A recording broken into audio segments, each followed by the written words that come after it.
Guys, today I'm going to be showing you a Void Warlock build that I've really been enjoying these last couple of days. But before we get into it, if you're going to enjoy the video, remember to leave a like and subscribe to the channel if you haven't done so already. We are so close to hitting 400 subscribers, so if we do that, that would be awesome and I'd really appreciate it.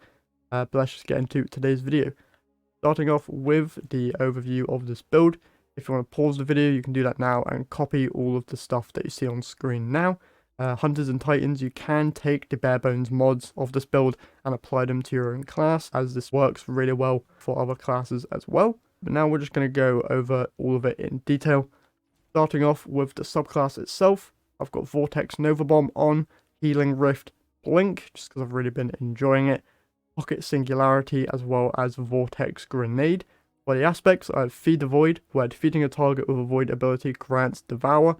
While Devour is active, Final Blows restore health and extend Devour's duration. The other aspect I have is Chaos Accelerant, where I can overcharge my grenade to make it deadlier and more effective. So for the Vortex Grenade, they would increase size and lingering duration of the Vortex Grenade, making it more deadly and making it last longer. Fragments, I have Echo of Obscurity, where finisher Final Blows grant invisibility, and it also gives me a +10 to my recovery stat. Next, I have Echo of Persistence, where void buffs applied to you, like Invisibility, Overshield, and Devour, have an increased duration. With this, Devour lasts 15 seconds, and the Invisibility will last 7 seconds. This does, however, take away 10 of my recovery stat. Finally, we have Echo of Starvation, where picking up a Void Breach or an Orb of Power will grant me Devour. This build is all about generating orbs and keeping Devour up as long as possible. Also having Devour up, getting a kill will also regenerate my abilities, which is very, very useful. So now we're going to go on to the armor mods themselves. Starting off with the helmet here, I'm using Astrocyte Verse because I've really been enjoying Blink, and some rumors have been pointing out that this exotic could be getting a buff in the near future, and the buff itself looks very, very interesting indeed. Going over the mods though, the main one here is Solar Siphon, where rapid solar final blows create an orb of power. I'm using Solar Siphon because I mainly use Callus Mini Tool here as my main weapon for killing ads.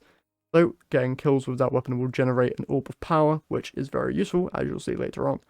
Going over to the arms now, I have Firepower, where your grenade final blows will create orbs of power, followed by Fastball to increase grenade throw distance, and Grenade Kickstart.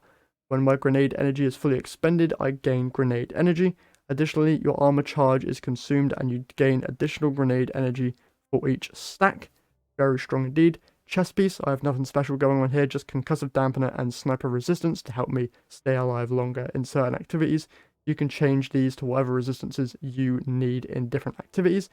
For boots, I have stacks on stacks, where picking up an orb of power grants an additional stack of armor charge, followed by 2 innovation mods, which will reduce my grenade cooldown each time I pick up an orb of power.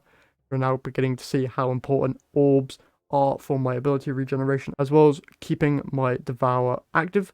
Finally, for my class item, I have 2 bomber mods, which will reduce grenade cooldown when I use my class ability, and then I have a Reaper mod, where after using my class ability, my next weapon final blow will spawn an orb of power. So this build is very centered around generating orbs, keeping Devour up, as well as just staying alive. I've been enjoying it a lot recently, and you can now too. It's very strong and very fun. Blink, underrated. I've really been enjoying it. It's quite a fun movement tool and can get you places quite quickly. But yeah, that's it for this video. If you enjoyed, remember to leave a like and subscribe if you haven't done so already. That's all I have for you guys today, so I'll see you in the next one.